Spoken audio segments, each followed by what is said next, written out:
Lessons from his father, a train enthusiast, and the son of a conductor of a small line in Maryland. Powerful words that have kept his career on track. Treat everyone with respect and carpe diem, make the most of the day. Tom Flanigan has lived and practiced those words for decades, and now here at WFSU Radio in Tallahassee. What I learned from my dad was that connections are everything. Connections in family, connections in the community especially, because my dad, as shy as he really was, and very few people knew that, when he would get out in public, he never met a stranger. He could relate to anybody, and he was just a study in empathy.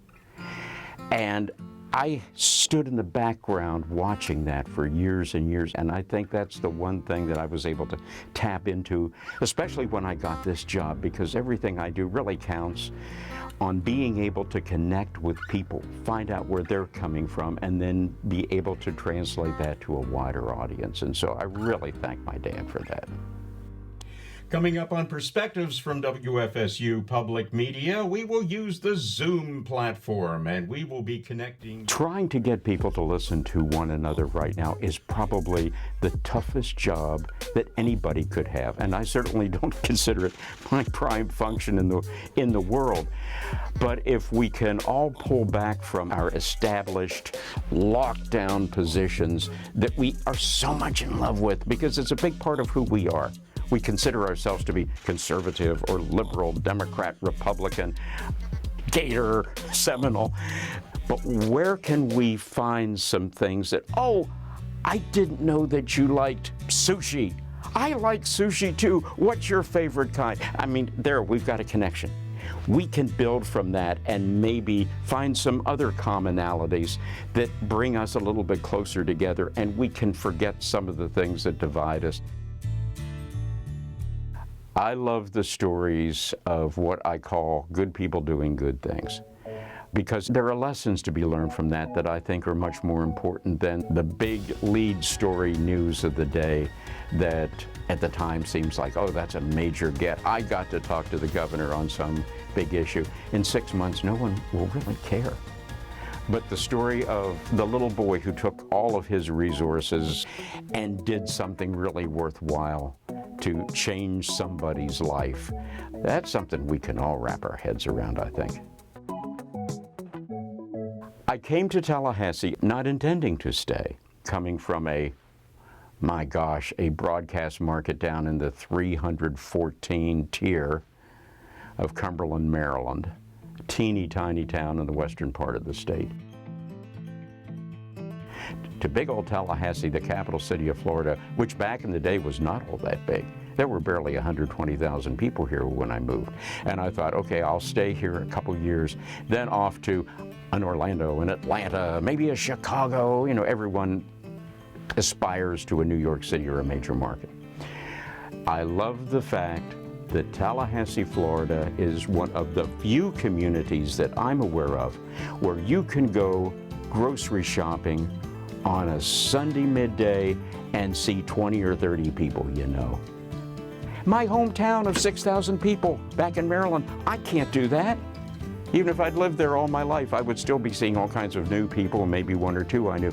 Tallahassee, everybody is interconnected here. It is a wonderful thing, and the people here are wonderful, and they'll talk to you.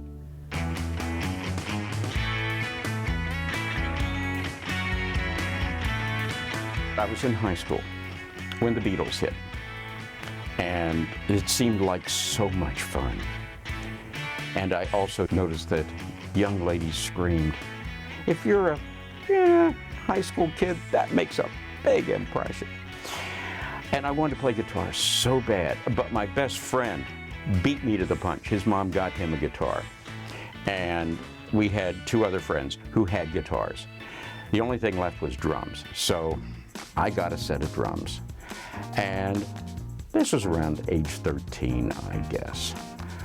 And 50 years later, I was still playing drums. I stepped back from it for a while because WFSU takes so much time, and besides, I love my neighbors and I want them to love me, and so I don't play the drums at home anymore.